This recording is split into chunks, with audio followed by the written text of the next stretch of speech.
Thank you for coming to my channel and clicking on this video. Today we're going to talk about my locks, my lock extensions that I did to them, and a lot of the questions that I usually get about my hair. If you are interested, stay tuned. Okay, so the first question that I get a lot is, Rolla, how long have you had your locks? And I honestly haven't had them for that long. I started my first set in June of last year. Took those out because I did like braid locks and I didn't like how, I don't know, I just felt like they were going to be flat and I didn't really want flat locks. So I took them out and redid them, and I had really small micro locks, like, and I twisted them. So at that time when I did them, I had maybe like 400. Actually, yeah, I was at around 400 because I was trying to do the whole sister lock look. So I was just like, okay, it was perfect because my head again isn't that big. So I had 400 locks in my hair. They were super duper tiny. And for the first couple, and that was in October. So for the first couple months after that, what I would do was braid it up, or yeah, I would braid it up under a wig and just wear the wig around. If I wanted to wear my hair out in like a little short kind of bob style that it was, and then I was like, cool. But most of the times it was under a wig. So in, what was it, around maybe October or so. Actually, no, not October, because that's when I put them in. Around December, I started seeing videos on YouTube about lock extensions. And I was just like, I didn't know this was a thing. But because of the amount of locks, I knew that not the amount of locks, the size of the locks that I had, I knew for a fact that it was impossible to get them. Because even when I looked online, they were just like, the smallest you could get was maybe one of these. They were like, they had like, I think it said 0.2 centimeters or something like that. My locks were a lot smaller than that. Like, they were super tiny. So I was just like, if I'm going to make them, I'm gonna have to make them myself.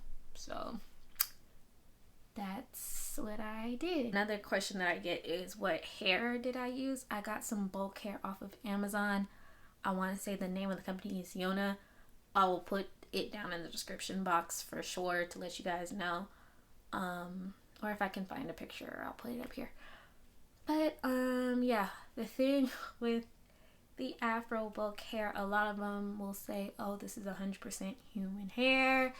It's like not been processed, and especially with the ones I got, don't believe it. Like, it'll work, it'll blend, you can make some very good sturdy locks off of it, but I do not believe it's 100% human hair. They definitely dyed it. It smelled like pack hair. When I was first got it, I was washing the bundles. There's dye coming out. So be aware. Don't like think like, oh, this is real human hair. It probably isn't. And it's not going to feel like it, because even when I made the locks, it's much rougher than my own hair. My hair is softer, so you can, if you touch it, you can tell, but looking at it, you can't really tell the difference. But yeah, but the roughness of it, I'm not sure if the roughness goes down or if you just get used to the roughness, so you don't feel it as much anymore. But also one thing that I did was get a toothbrush, because I got a toothbrush and brushed some of them, because some of them, to me, what the issue was is like, you're using a crochet hook, so it has these little hooks, so it feels like Velcro. So if you kind of brush it out, now don't brush it so hard that you pop them. And that's another thing, making the locks. Yeah, but I digress. Yeah, so I just brushed them to make some ones kind of softer, and it worked. But again, I don't know if I've just become accustomed to the feel of it or whatever. I've never gotten complaints I've laid on people and they're like, no, they're not like, oh my gosh, your hair is so itchy. They're just like, oh, okay, I like your locks. And that's it. Asked how I made them. So I looked at a couple videos on YouTube about how to make lock extensions. And to be honest, that wasn't enough, because I literally had to almost redo every lock in the back of my head, because I started from the back and went up. Well, actually, I started from the back and then went in a circle so I could like go to school, because it took a month to make all these locks. And I ended up combining a lot of my locks. So right now I have like maybe 200 and actually no, I counted. I have 210 locks now because I combined them. But well, some of them I didn't need to combine because I got lazy in certain areas and they were already bigger than the rest. But yeah, I ended up having to remake a lot of the ones in the back because I had no idea what I was doing. So it looks very simple, and it is relatively simple if you understand it and if you watch enough tutorials on it.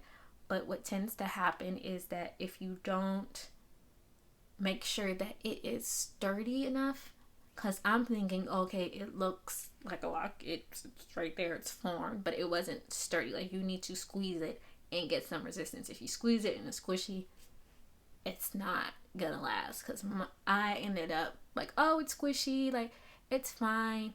And I wash my hair and they just start slipping and there's a bunch of gaps and it was a lot. So save yourself the trouble. When you make them, make sure that they're very sturdy so that you don't end up having them like fall out, break off, or when you wash your hair they're just slipping out. Also, like I said, it took me a month.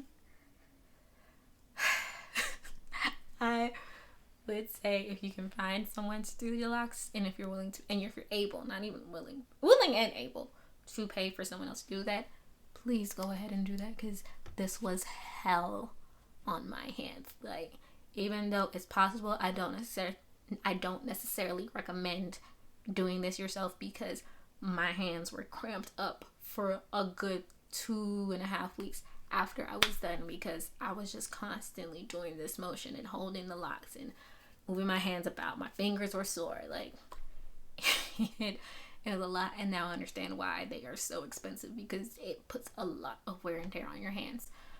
So, just a warning. Don't say nobody never told you. I'm telling you. Listen to Rolla Marie.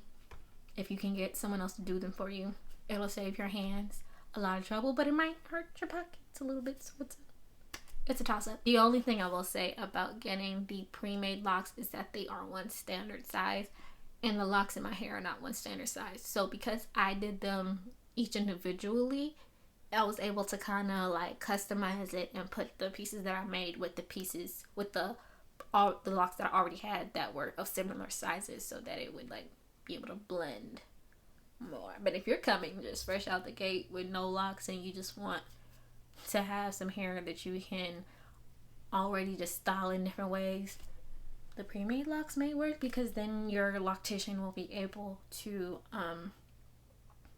just make the lock part ratio right from the get-go, and you won't have to worry about it fitting or anything like that. Now, one thing I will say, when I started my locks, I had a bunch of people tell me not to do it. Like, locks, the faux locks are safer for some people who want to just try it.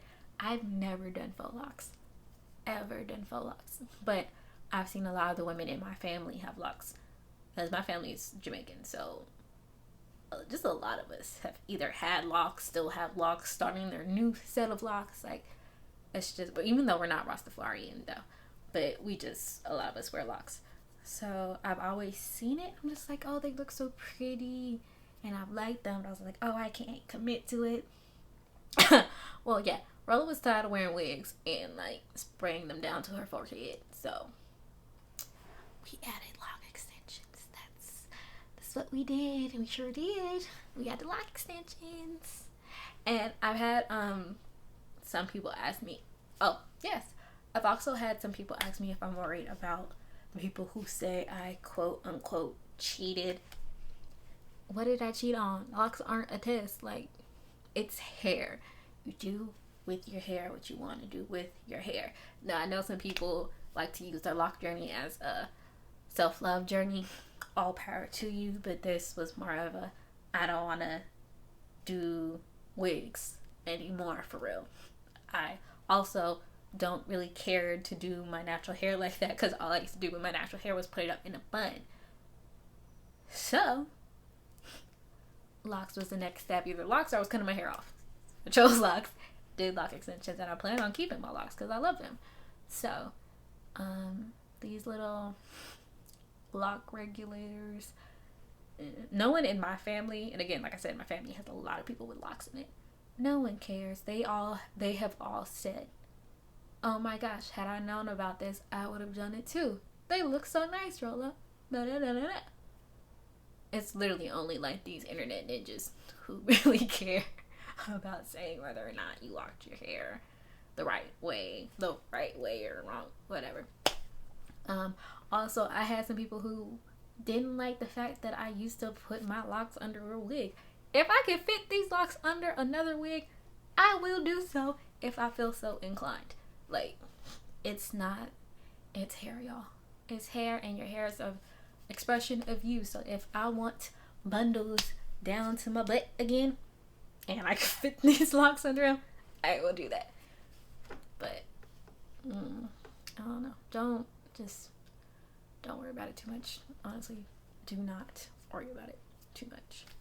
Last question that I remember getting a lot is, how much did it cost to do it yourself?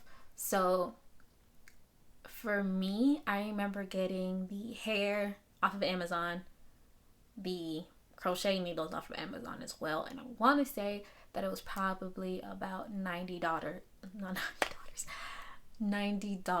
total for what I got. And comparing it to the price you might see, well, you might calculate, because we'll calculate it. So on Etsy, a lot of the times what I would see was you would get 10 locks in a bundle, and each bundle would be $30. Okay, so at the time I had 400 locks, but assuming that I just wanted to combine all of them, we'll say we're purchasing about 200 locks, right? So that's gonna be about 20 bundles, right? So 20 bundles times the $30 per bundle would be a smooth $600. And seeing as I was in school at the time, that just wasn't, I could not justify shelling out $600 for locks. I had too much to already pay for. I still had books, I still had supplies, I had a lot of stuff to pay for it, so locks just wasn't gonna be in the bill. Yeah, locks just wasn't gonna be in the bill. So, because even when I used to get my wigs, I'm not spending $600 on a wig. It got me at $200 max for a wig, and that's $200 max for a wig. I'm not spending more than that. So, yeah. So the 600 compared to 100? Not even 190? Yeah. So I just decided to do it myself. Granted, again, it took a month, so I had to do the whole work around in a circle, put your hair that's not done in the middle in a ponytail in a bun to make it look like your hair in the middle of a transitioning process. But I feel like it was worth it. And again, like I said, I love my locks. I enjoy them. I don't regret getting them or having the locks. If I could have afforded to have someone else do it, I definitely would have done so. But if you can't, I still want you guys to know it's very doable.